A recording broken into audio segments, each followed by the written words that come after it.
Good afternoon, everybody. I'm Ian Mulhern. I'm the Executive Director for UK Policy at the Tony Blair Institute for Global Change, and I'm delighted to welcome you to today's TBI Talks webinar on the economics of the Great Pause.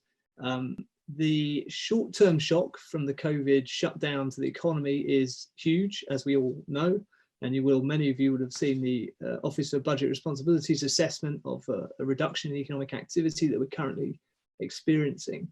And the UK government's economic policy response, its initial economic policy response to that shutdown, has been innovative and decisive in the hope that we can engineer a V-shaped recovery, a rapid bounce back to former levels of economic activity once the initial health crisis is past. And that intervention has involved unprecedented monetary and financial easing measures, the job retention scheme, multiple business loans and grants to tide companies over until the worst of the health crisis is over. But the question really today is, will these work? Will these measures work? What do we now know? What are we starting to learn about the likely long-term impact of the coronavirus and the shutdown on the economy? And what policy measures should we now be thinking of to minimize the long-term hit to our living standards, both in terms of microeconomic policy interventions, but also in terms of the macroeconomic policy response that will be required over the coming years. And I'm delighted that we've got three excellent speakers to discuss this with today. Alistair Darling, Chancellor from 2007 to 2010 during the financial crisis, Professor Wendy Carlin of UCL, and expert advisor to the Office of Budget Responsibility, and Rupert Harrison of BlackRock and former Chief of Staff to George Osborne from 2010 to 2015. So we will kick off with initial contributions from our panelists and then open the discussion up to Q&A from all of you on the line. Now, just some housekeeping rules. I'm sure many of you are familiar with how these Zoom webinars work now, but just to clarify that everyone will be on mute apart from the panelists. If you have a question, please either raise your hand in the hand raising function, or type your question, even better, type your question into the box or an outline of it, and I will come to you and unmute you to ask it. We will be recording the whole webinar and it will be put online later on today or tomorrow. And we have a hard stop at 2 o'clock, so I may have to miss out some questions or bring answers to a rapid close. So I hope you'll bear with me on that. But we're looking forward to a great discussion. And if I may, I will hand over at this point to Wendy to kick us off and get the discussion started. Great, thanks very much, Ian. It's great to be here talking about these issues. So what I thought I'd begin with is just how I think about this so-called Great Pause, and I think of kind of three elements, and maybe that's a good way to kind of get us going. So if we have this epidemic spreading with the reproduction rate above 1, then we have to have a government-induced pause on economic activity. So we have to have a government-induced recession that interrupts the disease transmission network. And that also has to interrupt the gains from trade networks. So kind of thinking about these overlapping networks, I think can be helpful. It also helps us to understand why the burden falls so unequally, because the gains from trade for people like me, many of us here who can work remotely, are unaffected by severing the connections, the personal connections that we have to cut to stop the disease transmission.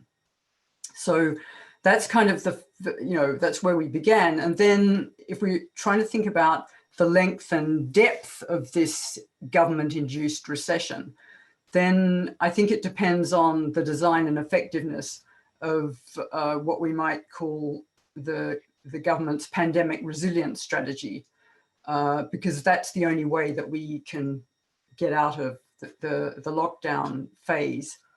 And this centers on what's sometimes called TTSI, testing, tracing, and social isolation.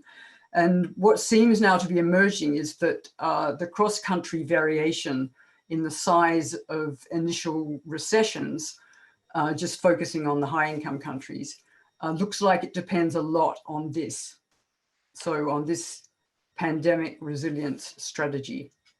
So the East Asian countries, Australia and New Zealand, have done much better than Europe and the US.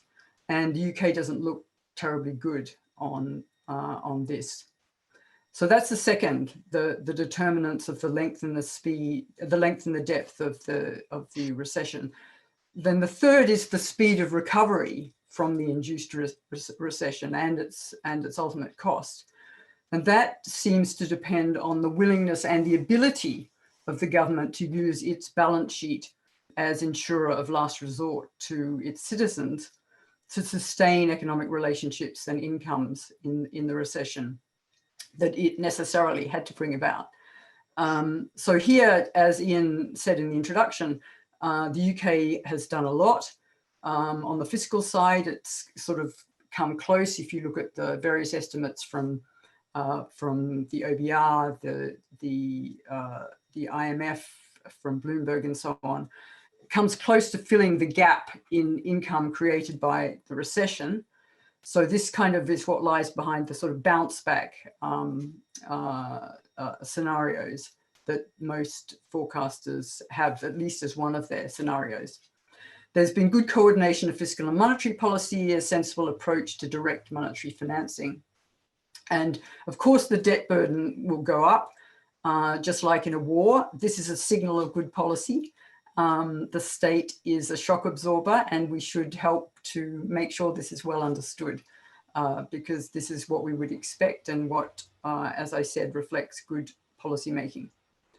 The very, very low interest rate environment that we're in is also reassuring, because it's the added interest associated with a higher debt comes with a very low, at a very low cost. So I think a better job could maybe be done to communicate this. Confidence about these fiscal and monetary measures as minimizing the cost of the government-induced recession depends, however, on the coherence of the second thing I talked about, which is this pandemic resilience strategy. So, you know, that's why I think keeping this structure in mind is helpful in disciplining discussion. Longer term, you also were trying to raise questions about that. And this is the issue of what the shape of the recession will be. And if you look at the OBR's reference scenario, it's a nice V-shaped recovery. That would be an indication of good policy well implemented. Then there's talk of a W, which would occur if there was a second wave and there had to be another government-induced recession. But the real problem, I think, is what we might call an L-shaped trajectory. And that's what happened in the Great Recession following the global financial crisis. So we didn't get a return to previous trend growth. We had a permanent loss of output. And even worse, the growth rate since 2010 has been lower than before. Okay, so no bounce back and no return to the previous not incredibly impressive growth rate.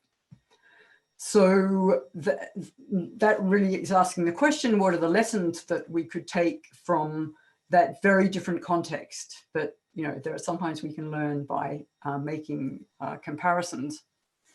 And in my view, austerity was implemented too soon. There was too much of an obsession with the deficit and debt, and this hampered the growth and kind of locked the UK into this L-shaped trajectory. It's partly maybe also responsible for some of the weaknesses that have been displayed very visibly in this crisis, and particularly in the social care sector. Scarring is much discussed as a consequence of the current crisis, and that's what you get in an L-shaped recovery. So because of the special nature of this recession, right? The economy was just chugging along, and then the government shuts it down. we really have to focus on maintaining the fundamentally sound businesses and relationships in the economy. And that's why the design of the furlough scheme is a good one. We're trying to keep those relationships going. And I'm sure we'll come back to some of these questions. I wanted just to, before I exhausted my time, is to mention startups. I think sometimes startups are neglected because it's them not happening that is characteristic of recessions. The ones that do happen in recessions tend to exit more quickly and not to grow into the kinds of startups that in normal times are the source of about half of productivity growth and jobs growth.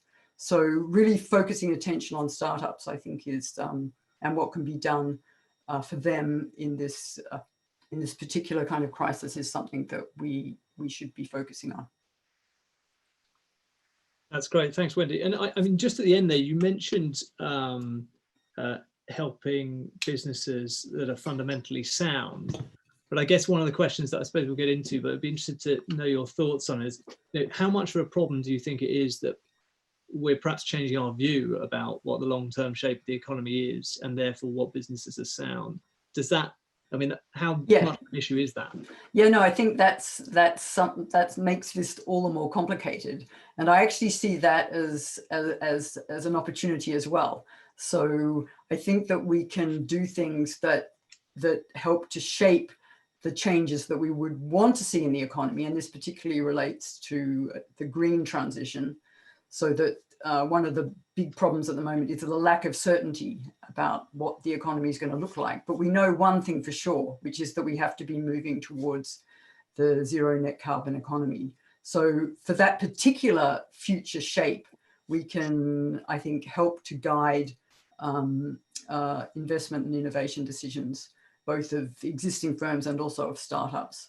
So that's one connection between thinking about longer term viability and also signaling to firms that are thinking about reorienting their business, because maybe they think that there isn't a long-term future for the kind of activity that they were doing before, but they have a good team, for example. Okay, so what should they be thinking about? And having clarity about the regulatory environment going forward is going to facilitate that kind of decision making. Great, thank you. Okay, let's move on. Alistair, over to you to take it from there. Well, my starting point is this, that our ability to recover from this and the rate at which we do it depends to a large extent, I think, on the decisions that the government will take maybe in the next 3 to 4 weeks. We need a plan for getting out of the lockdown. I'm not arguing that that can happen today or next week. We need, for health reasons, to do what we're doing at the moment, to a large extent, remaining at home. But the government now has to give people confidence, and dare I say hope, in relation to how things will return to where people can get out and about and go to work. There's going to be some restrictions that will exist throughout this year and probably into next year, and we're going to have to live with that.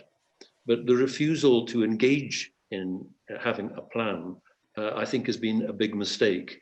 And if indeed the Prime Minister does announce one, which I understand he may do, then the sooner people can get to engage with that and to talk about it, the better it will be. The second thing I want to say is in relation to the cost of all this. Now, my view is that the government has no alternative but to support the economy in the way that it's doing, and they will have to continue to do that. You know, I did a similar thing 10 years ago. When things collapse all about you, the government is the lender and insurer and sometimes a provider of last resort. So although the debt levels will be much, much higher, I think you do have to look at the comparison as wartime situation. You have no alternative, because our ability to recover will also depend to a very large extent too on having the infrastructure, having the fabric of the economy on which to build. If we let that go, if we let people go out of work, lose skills, if we let firms collapse on a dramatic scale, we will pay the cost of that for years to come. So the government shouldn't be obsessed with this, that, we'll have to deal with it in time. But, the idea that that should be a constraint, or that you can go back into austerity Mark II, I think would be a profound mistake. Obviously, the first priority is to control the virus, and I can't see how you can do that if you don't have a testing regime in which people have got confidence. I'm not going to go back to work into an office if I don't know that it's safe to do so. And we've been very slow off the mark here compared with other countries, and we need to step that up. And above all, explain to people who is going to get tested, because the messaging here seems to be, seems to change from day to day. And we also, on the economic front, we need to maintain what's being done at the moment, bearing in mind that announcing these things, economic help, is dead easy. Actually making sure you deliver them is much harder, and the government needs to concentrate on that. As for recovery, I've seen the discussions that followed the publication of the Office of Budget Responsibility report on whether there's a V-shape, a U-shape, an L-shape. I would love to see a V-shaped recovery, but it isn't going to happen. There's no way it's going to happen, partly because we're going to have social distancing for some considerable time to come. So I think this recovery will be much more gradual. I know I can be cautious or even pessimistic on these things. My suggestion in 2008 that the recession then was going to be longer and deeper than people thought wasn't exactly greeted with approval. But I'm afraid this is much, much worse, because we're not yet in control of events. We could deal with a banking crash in fairly quickly, but this is taking a lot longer. And I fear that what we're looking at is something that looks more like an L-shaped recovery, perhaps with the bottom bit curving up as things progress. But it will take time. Bear in mind, we started applying stimulus to the economy in 2008. It didn't start growing until the beginning of 2010. This one is much worse, so it will take time. I think the other thing that is critical 10 years ago, and which we don't have just now, and which will also drive our economic recovery and our prospects, is the lack of international cooperation. It was absolutely critical in 2009, and we need to work very hard to ensure that countries support each other, because we do live in a globalized world, whether we like it or not. And just as an aside, I'm not refighting the Brexit campaign, but really, in the way that our economy is going to be at the turn of this year, exactly why you'd want to then shoot yourselves in both feet, I'm not sure. And I don't think anyone would lose face if you put the thing off for 18 months or whatever. As far as recovery is concerned, I said that the government is the lender and insurer and provider of last resort, and so it is. That's going to have to continue for some time.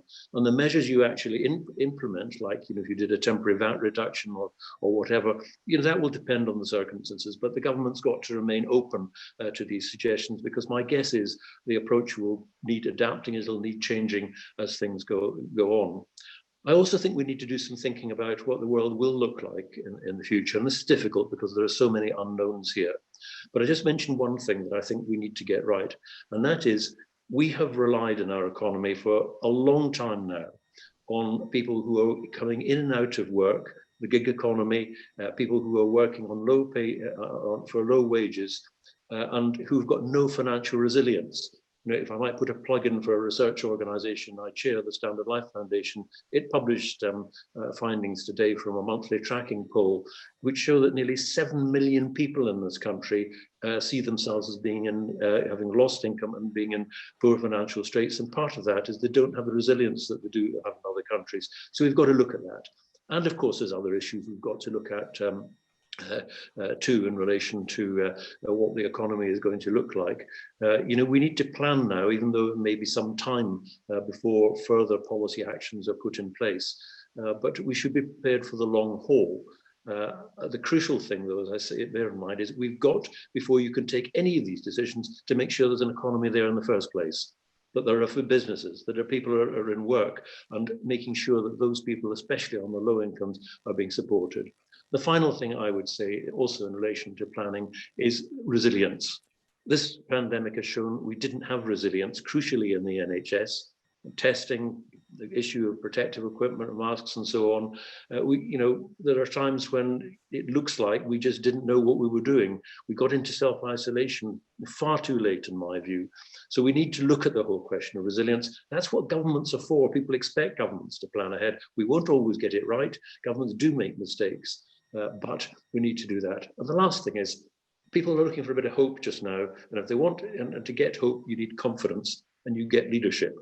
And that's really what the government needs to concentrate on now.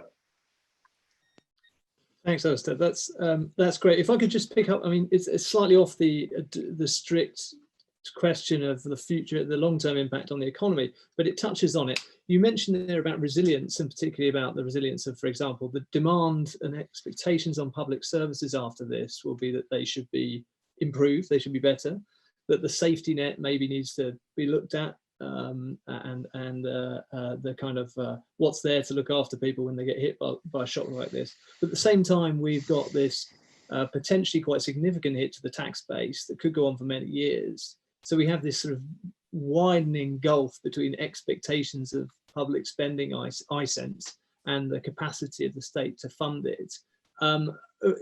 From kind of Labour's perspective, what do you think gives? What would your advice be, and how they should think about this problem?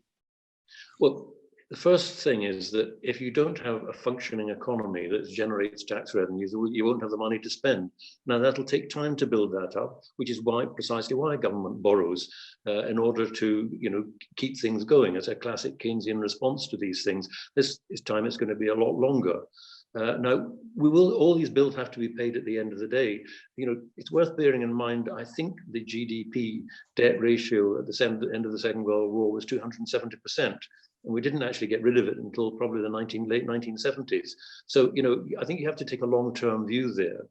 And equally, you talk about safety nets there. I would like to get ourselves into a situation where a lot of people who are now relying on a safety net, if you like, don't need to.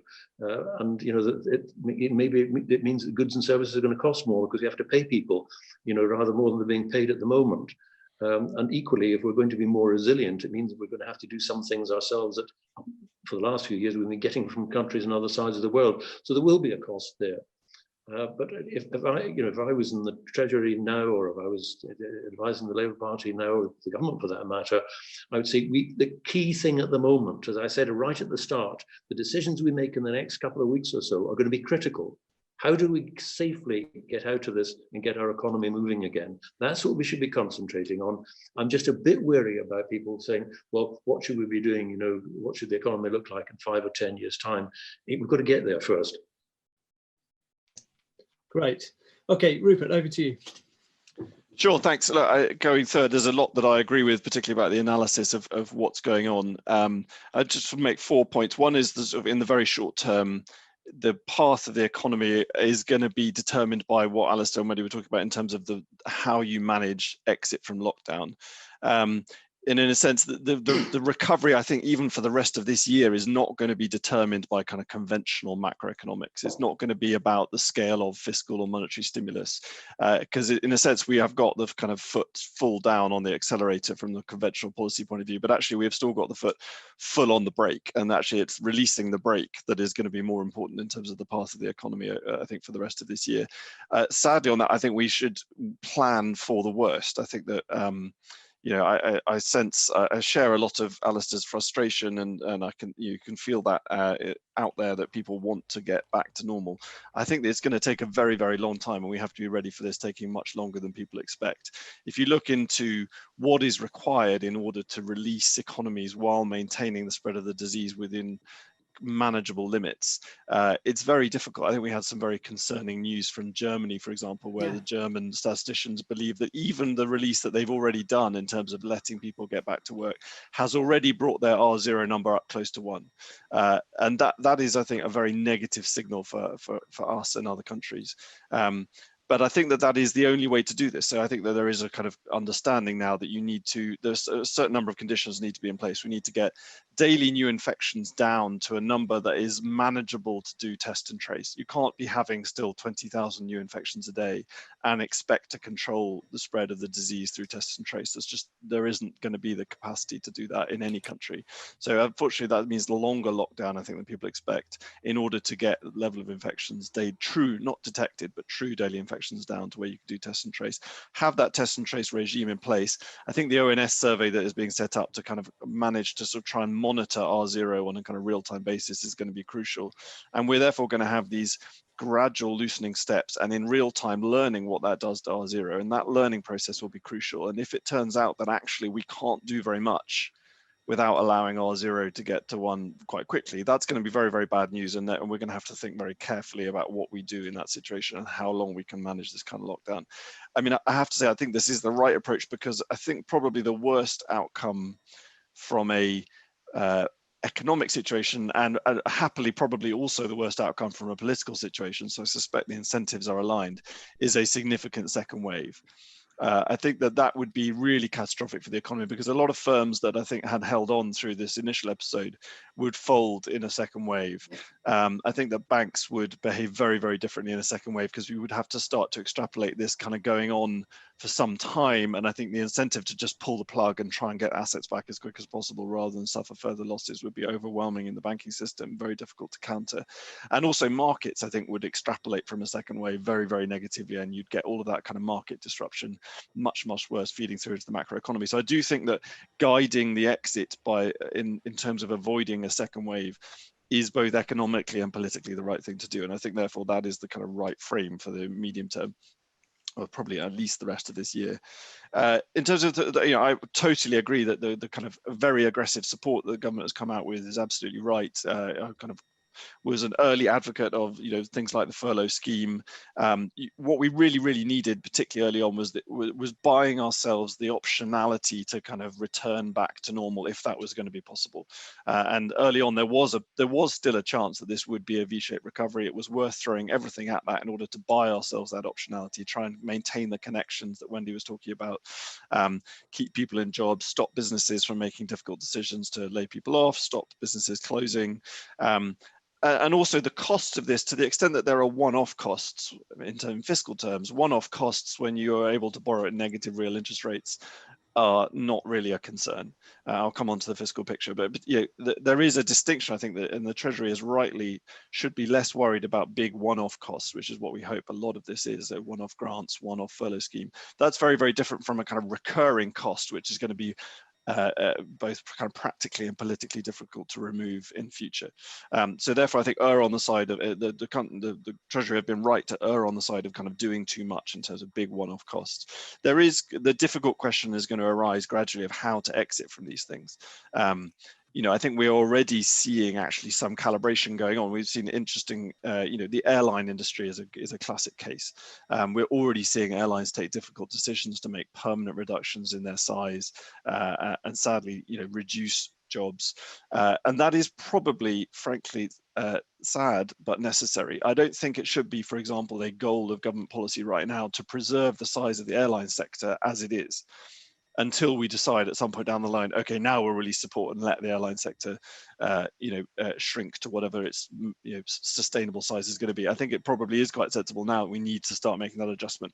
Even if we get a strong recovery, the world is going to look very different for several years, and we are not going to have the level of airline, aviation and airline travel. So you do need to start making that adjustment now.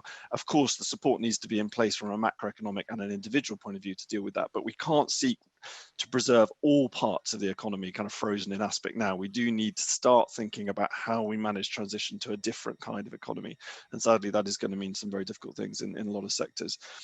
Third point on the sort of overall fiscal situation, I think Alistair mentioned the crucial thing, which is the World War II analogy, and the crucial change that has happened is that central banks around the world have crossed a very, very important Rubicon over the last few months, in that they are now either explicitly or implicitly practicing yield curve control. So what the Japanese have been doing explicitly, what we now have explicitly in Australia, I think is very, very clear that the Federal Reserve is now doing that implicitly. They're essentially standing behind government fiscal policy. They are essentially guaranteeing that the yield curves, i.e. the interest rate on government debt, is going to stay very, very contained and very, very low. I think there are some central bankers who are slightly worried that they have crossed this Rubicon, and they kind of wonder where it will all end, but it's happened and we're not going back anytime soon. So therefore we are in a very, very different world when it comes to thinking about the fiscal outlook.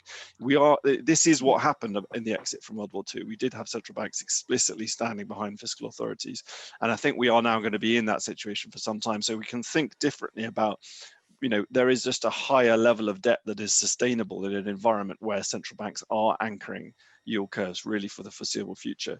And that means that we don't have to worry, at least for now, about how we are going to deal with those very high levels of debt. I suspect they will be with us for a very, very long time. They will come down very gradually with the help of financial repression through yield curve control. I think governments will be trying to gradually raise taxes very, very gradually over time, particularly because we have, in a sense, learnt that there is a new government entitlement out there, which is disaster insurance. We didn't really know that was there so explicitly, but the corporate sector and large parts of the labour force now know that the government is the disaster insurer of last resort. And for an insurance policy, there needs to be a premium to pay for that policy eventually. And I think that will come through over time in terms of through the tax system. It was interesting that Rishi Sunak, when he announced the self-employed support mechanism, said, well, there will have to be some reckoning on this in the tax system, in the sense that the self-employed are treated more generously, and that this is a new entitlement for the self-employed, but they can now expect to be treated differently in the future, and therefore that will have to be reflected over time, I think, in the way that we raise revenue. But as I say, because of yield curve control, that is not going to be urgent. I think what is the risk to that statement about the fiscal sustainability of this very, very high debt situation? As before, really it's about inflation. In a sense, we have sort of come to the world as described. I mean, I don't really agree with modern monetary theory, but we have really come to that world. We have the kind of full fiscal dominance. Policy is led by finance departments and fiscal policy, and really the binding constraint is inflation. That's really how modern monetary theory sees the world, that you should basically spend as much money, and then when you have inflation rising, that's when you need to use in the case of MMT, fiscal policy to control demand in order to not let inflation go out of control. I suspect we don't need to worry about inflation for some time. There will be some inflation coming in out of this recession, because you'll get oil prices and commodity prices bouncing right back up from effectively zero. This is a very, very tight market that trades on very, very narrow margins. So we will get kind of cost plus inflation, as we normally do coming out of in this recovery, but that won't be the kind of inflation that I think markets or policymakers should be concerned about, because we will at the same time sadly have for some time very high unemployment rates and output gaps, and that will put sort of downward pressure on inflation for some time. So I suspect that that's going to be the thing we need to keep an eye on. If we get into a situation with very, very high sustained debt levels, anchored interest rates, because central banks are essentially kind of dominated by finance ministries, and we get inflation starting to get out of control, that's a much nastier situation which we'll have to confront maybe one day, but I suspect not for a very, very long time. And then finally, just one final point about the private sector exit from this, and particularly the corporate sector. I do think it's right that we should be concerned about the overall levels of leverage in the corporate sector coming out of this, because I think we are going to find a lot of companies from small to large seeking to build up cash levels, seeking to reduce the amount of debt on their balance sheets, improve their balance sheets coming out of this. That will be sort of individually rational for each of those companies or small businesses to do that, but collectively that could be a very, very big drag on growth. And so I think we do need to think about how we sort of essentially a kind of big re-equitization of the corporate sector. And I think that's going to be a very difficult thing to do. In a sense, Alistair had to deal with a very, very difficult situation in 2008, 2009, but he only had to recapitalize 4 or 5 large banks. So the sort of complexity of that task was at least kind of relatively confined. If we're trying to think about how to improve the balance sheets of thousands and thousands of private sector businesses, that's a much more difficult task. And we have to think largely about kind of market mechanisms and tax incentives to help do that. I think for the smallest companies, and particularly where government guaranteed loans are in play, I think there will have to be a discussion down the line about forgiveness. And I suspect a lot of these 100% guaranteed loans will end up being grants de facto. And it might well be that, again, as a one-off cost, that may be worth it. If you want to avoid a corporate sector that is kind of crippled by debt and unable to expand because of that, it may be worth at the smaller size thinking about debt forgiveness. And then elsewhere, we should be maybe thinking about mechanisms, large-scale mechanisms to swap debt for equity, or to co-invest in equity injections, or some way to kind of re-equitize the corporate sector. Because I think this kind of slow attempt at deleveraging could be a very, very big drag on growth as we come out. I'll stop there. Thanks, Rupert. And just, it'd be interesting to hear your thoughts on the comparison with 2010. What you think, I mean, you make the point about fiscal policy dominating now, but what would your advice be on the appropriate pace of fiscal consolidation if we have a kind of, not the worst case scenario coming out of the health aspect of this crisis, not the best, but something in between. How would you compare and contrast what you did in 2010 to what you would do now in terms of consolidation? So I think there are two very, very important differences. One is perhaps less important, is this difference between kind of one-off costs versus recurring costs. So the 2010 situation was the size of the economy was significantly smaller than had been thought, particularly because of the shrinkage in the finance sector. So a very, very large proportion of UK revenues had come from finance. Those revenues basically disappeared, were not coming back anytime soon, and therefore you had this kind of permanent and recurring hole in the public finances. That's a much more difficult issue to deal with, where you have a 10% deficit year after year. That has to be addressed, and Alistair left office in 2010 with a plan in place to do that. The debate wasn't that no one had a plan to do that. It was about exactly how fast you do that. There was no debate about whether that needed to be done, because those recurring costs are much more problematic in a fiscal sense than one-off costs, particularly now when you've got negative real interest rates. I think the bigger change is what I've talked about in terms of monetary policy and global interest rates. So I think even actually before the crisis, the big change for me was really, I think, late 2018. So back in 2010, and indeed through much of the last decade, we were in an environment where interest rates had been cut very low, quantitative easing had been, the innovative policy that had been put in place, but markets and any kind of risk-aware planning by governments had to plan for a scenario in which interest rates would gradually return to more normal levels. And indeed, we could see that in markets in the sense that the US 10-year yield, the yield on US 10-year debt, which is essentially the kind of anchor for global bond markets, actually went above 3% in late 2018. So we finally saw expectations among market participants, and therefore governments thinking in a kind of risk-aware basis, thinking, okay, there is a slow convergence of interest rates back to more normal levels. You have to think about fiscal sustainability in that context. That turned out to be unsustainable, and at the end of 2018 and into 2019, it turned out that monetary policy was far too tight.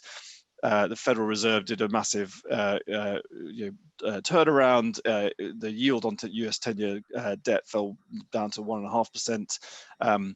And I think for me, that was a moment even before coronavirus where actually kind of finally it was okay, that there is really very, very little prospect now of returning to a kind of normal interest rate environment, even pre-coronavirus.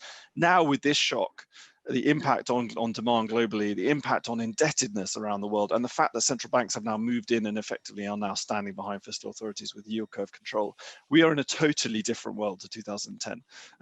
In that governments can't plan solely on the basis of their central expectation. They have to be aware of different risk scenarios. So when you're thinking about your fiscal sustainability, you have to think, okay, what are the bad things that could happen? What could happen to our interest? We have to basically be, Alistair was talking about resilience. We have to be resilient to kind of bad outcomes in terms of what might happen to our interest rates, what might happen to tolerance for indebtedness amongst large economies. But now that the sort of risk spectrum has just narrowed dramatically. I don't think the Treasury needs to plan on the basis of a return to normal interest rates anytime soon. And that is therefore a very, very different world. And we can, I think, be more relaxed about managing high debt profiles. I do think we still need to see this as something that needs to be dealt with, but it probably needs to be dealt with similar to after the Second World War on a kind of multi-decade basis. It's something that we're going to have to confront for some time. It's much less urgent than it was in 2010. Okay, great. Now we have a variety of different questions coming in from different people. I've got a question here from John Rentoul at The Independent, who's asking, follows on, I guess, from what you were just saying, Rupert, but is there a tipping point for debt as a percentage of national income at which bad stuff happens? Obviously, we didn't hit that point after 2008, but do the panel think that is still something we need to worry about? Wendy, I don't know whether you want to kick off on that. Yeah, no, I think that this is certainly not something that should be that we should be spending our time worrying about, for the reasons that Rupert has just explained. We are, and there's just a lot of evidence that we're in a low for long interest rate environment out into the future. And that's a reflection, if you like, of the weakness of investment spending globally. So it's a symptom of a problem, and there's no way that we're getting around that problem in this crisis. So this is just piled a huge new depressive set of circumstances onto a world that was already one in which interest rates were going to be low out into the future. So in terms of public communication, I really think this is very important, and Rupert's very eloquently kind of stepped through the argument.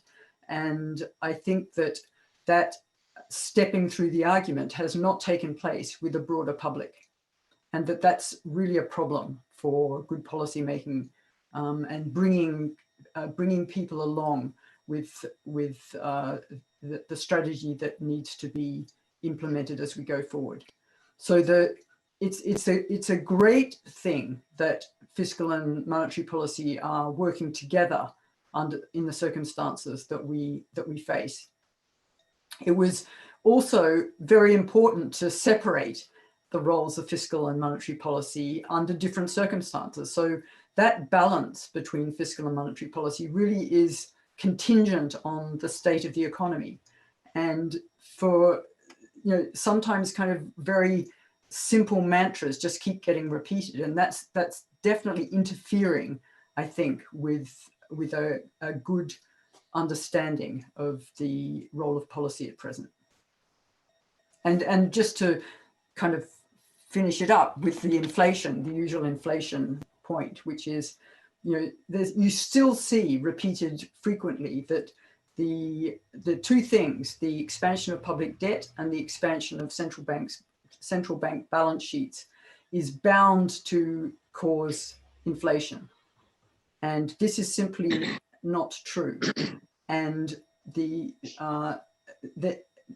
so if you just think of, there could be, even in this corona virus crisis, there was a bit of an inflation shock from supply chain interruptions.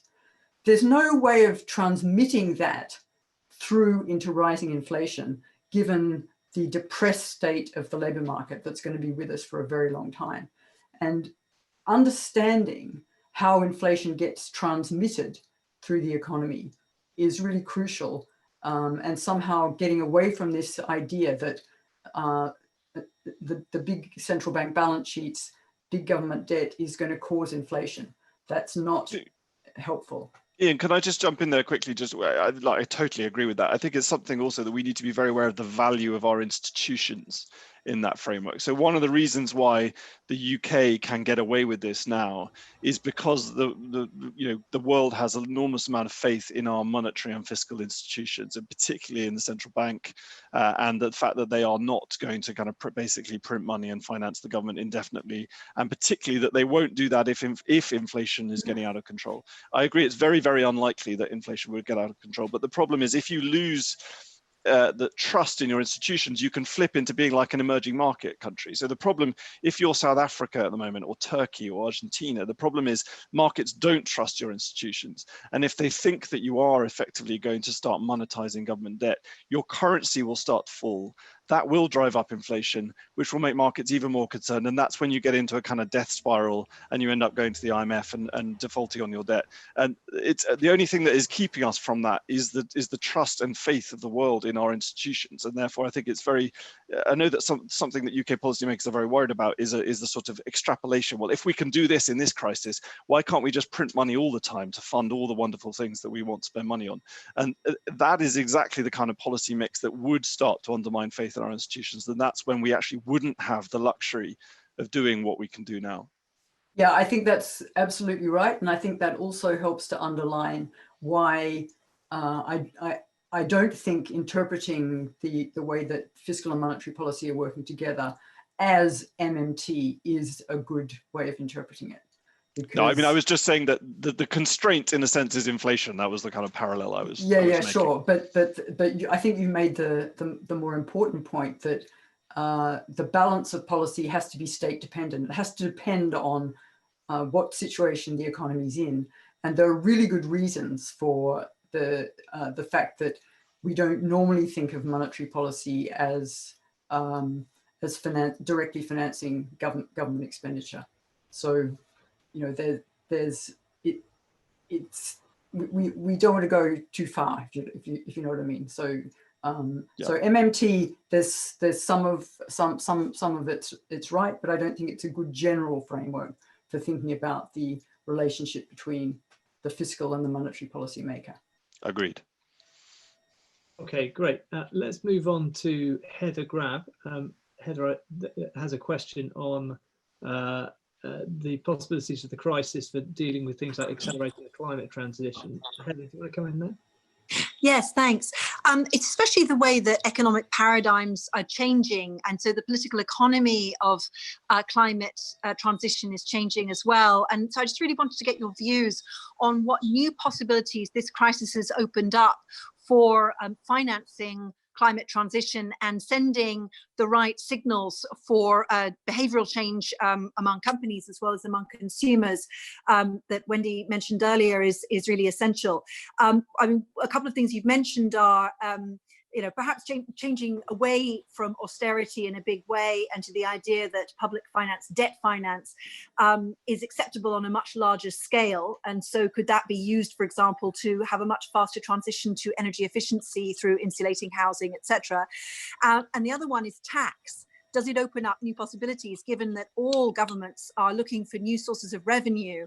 So the idea of introducing carbon taxes much faster than was previously seen as possible or feasible, especially if it makes sense to reduce taxes on labour, given the problems with the labour market that you've mentioned. Thanks. Okay, and thanks for that, Heather. And I might also bring in Jonathan Malmson's question here. He's also thinking about how we make the judgment about which industries we support without conditions and how we restructure coming out of this, which I think touches on some similar points. So Jonathan, do you want to ask your question at this point? Yeah, hi there. I suppose building on the points that Heather has made, these feel like really difficult and complex political judgments as much as they are economic judgments. And so to illustrate with the example you used, Rupert, of the airline industry, how and who decides which of these industries we do support, which we don't, which we support to kind of restructure and reorientate towards a green transition, etc. What does that process look like? Great, thanks. Okay, who wants to pick that set of questions up first? Wendy, does it make sense? Yeah, I think that there are a number of. I mean, since we're in a situation in which there's a great deal necessarily of government intervention, then it seems sensible that that is designed. So in terms of the tax, the design of the tax increases that will eventually be needed for the reasons that Rupert was pointing to, as well as for all kinds of other reasons.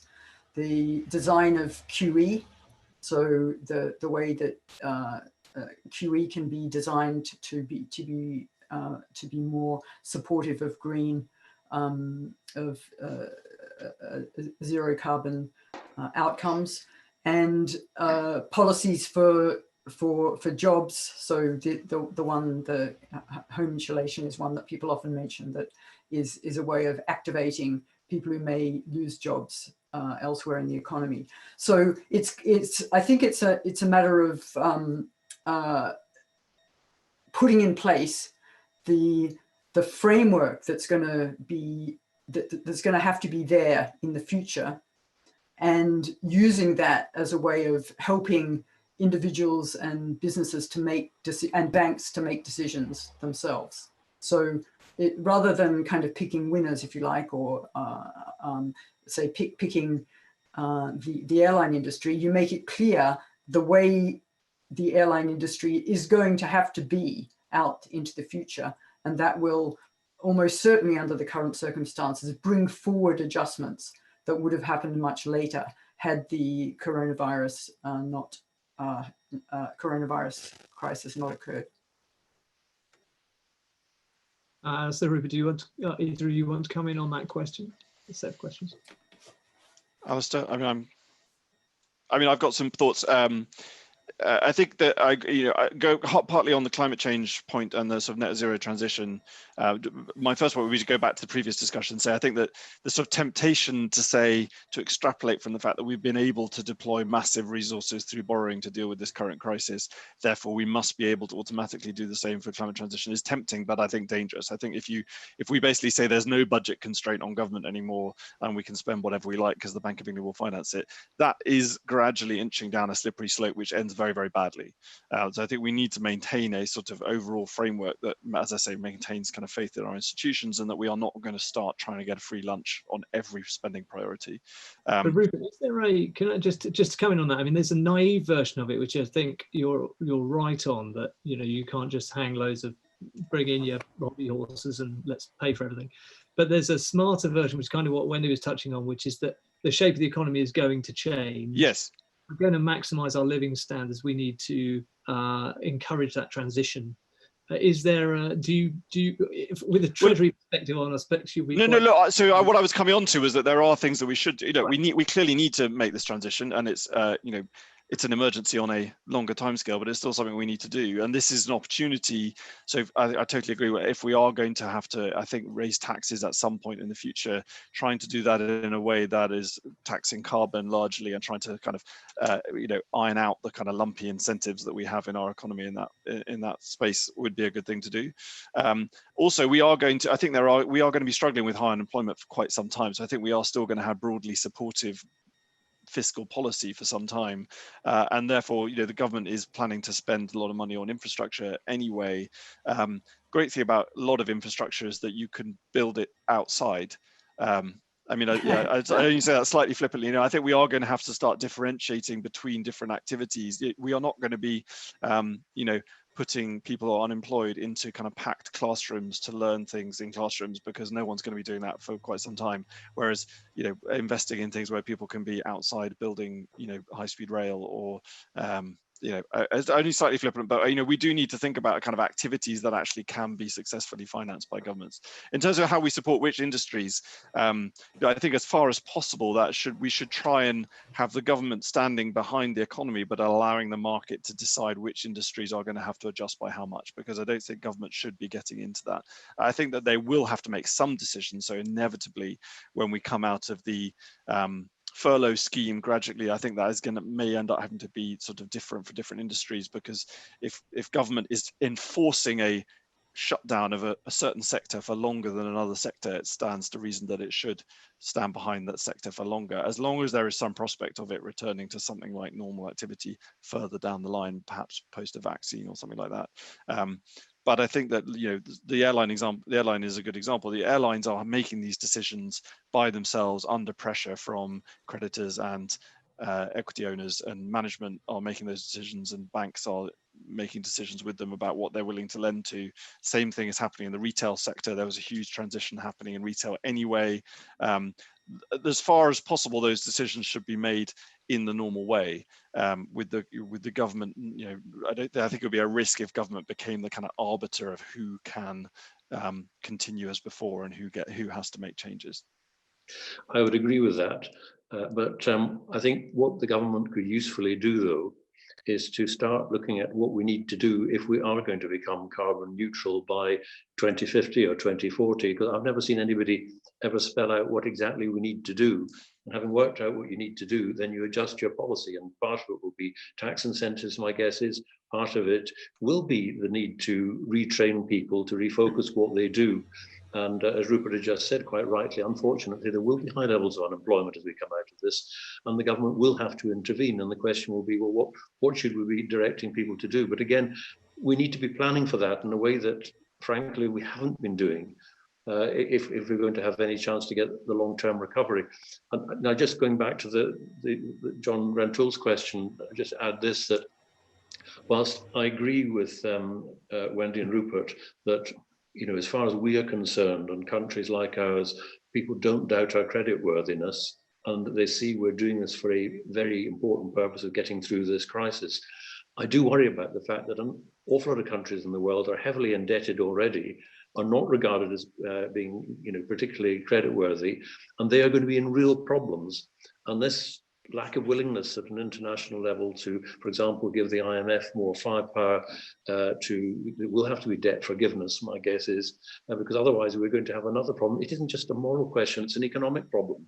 It's not, it's no way to run an economy where you've got half the world, with severe debt problems. So I think we're okay just now. And frankly, you can get very esoteric discussions about debt, inflation and monetary policy and fiscal policy and the rest of it. The key thing is to make sure that we have got something on which to build when we come out of this.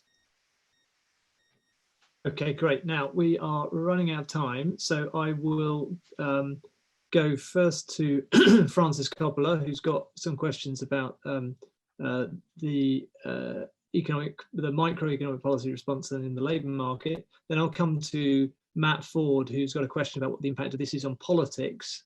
And then finally, Andrew Adonis will broaden it right out and think about the impact of this on relations with China. So Francis, if we can unmute you, do you want to kick us off? Okay, I have a couple of questions.